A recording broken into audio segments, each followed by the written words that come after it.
Chapter 11. With sick hearts we packed in the dark to leave. 4 of our best warriors lay dead.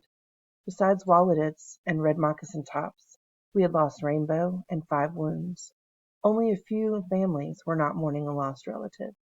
The Bluecoats were pinned in rifle pits among the trees and could not see our camp. A dozen of our warriors kept them busy fighting, so we could get away. My father was in charge of our escape. He rounded up the horses, and we got ready to go. We pulled down the teepees that had not burned, and used the poles to make travois for the badly wounded. With my baby sister on my back, I helped put Fairland, Ollicott's wife, on a travois. She was near death, but Ollicott was still fighting and could not be with her. Those whose wounds were not dangerous, we tied onto ponies. I helped Whitefeather onto her horse. She made a face from pain as I boosted her into the saddle. Early in the fighting, a bullet struck her in the shoulder. It knocked her to the ground and made her dizzy. She grabbed at something to pull herself up. It was the boot of a Bluecoat. He smashed his rifle butt into her face. The blow split her lip and broke one of her front teeth. Her lip was swollen and she was no longer pretty, but she would live. Before we started off, we buried many of our dead. As we wrapped them in soft buffalo robes, we wailed songs of mourning. The sounds pierced the air as our loss pierced our hearts. With each one we buried some of that person's prized possessions, a flute, a necklace, bracelets of copper wire, an embroidered headband. When I helped bury my beautiful mother, my tears fell hot on her wrappings. With knives we dug shallow graves in little ravines along the river bank. Then we placed our dead and pulled earth over them. Chief Joseph led the women, children, old men, and the rest of our warriors away from Big Hole. Whitebird, who was too old to fight, rode with us. The other chiefs stayed to fight. We left many buffalo robes and much food. Our things were scattered on the ground. We traveled toward the low, rolling hills, then swung south toward the mountains. As we moved away, the sound of battle grew faint. In the gray dawn, a broad path stretched behind us where our ponies' feet trampled the grass. The travois poles made furrows in the ground. Our warriors would find it easy to follow. The morning mist cleared and the summer sun beat down upon us. Clouds of dust rose around the travois. We stopped often to shade the eyes of our wounded and to wet their parched lips. After a long half-sun, we halted at a little stream shaded by willows. The sun was still in the sky, but our wounded could travel no farther. That night, Fairland died. My father held her hand as she died, and he grieved with me. We grieved for my mother, too. As the spirit of Ollicott's wife entered the afterworld, we saw my mother die again.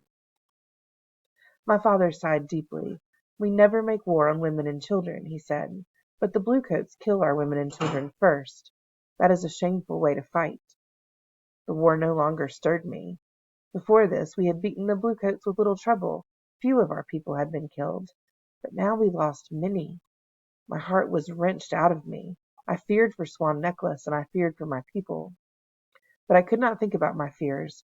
Bending Willow cried for my mother and for my mother's milk. I fed her soft mush, but she spat it out and cried harder. Then Dear Woman knelt by my side. Her baby had been killed by the Bluecoats. She picked up Bending Willow and held her close, letting her drink the milk that her own baby no longer needed. We slept little that night.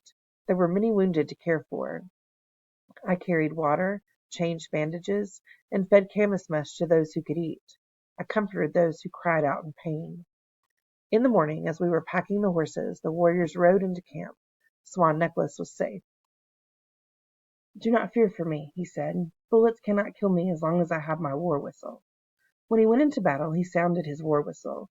It was made from the wing bone of a crane. And its piercing cry called Swan Necklace's guardian spirit to protect him. Red Moccasin Top lies dead, I answered.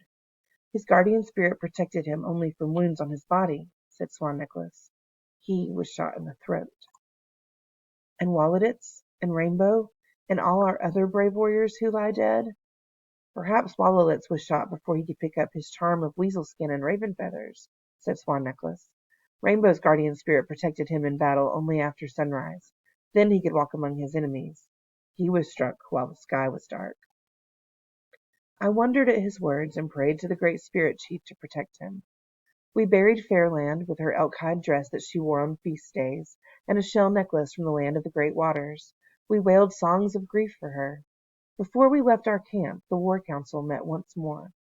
Looking Glass was in disgrace. He had failed the people. "We have traveled too slowly and have been too careless," said Whitebird. "We cannot fight again. If we kill one soldier, 1,000 will take his place. But if we lose one warrior, there is no one to take his place." The council heard his words and chose a new leader.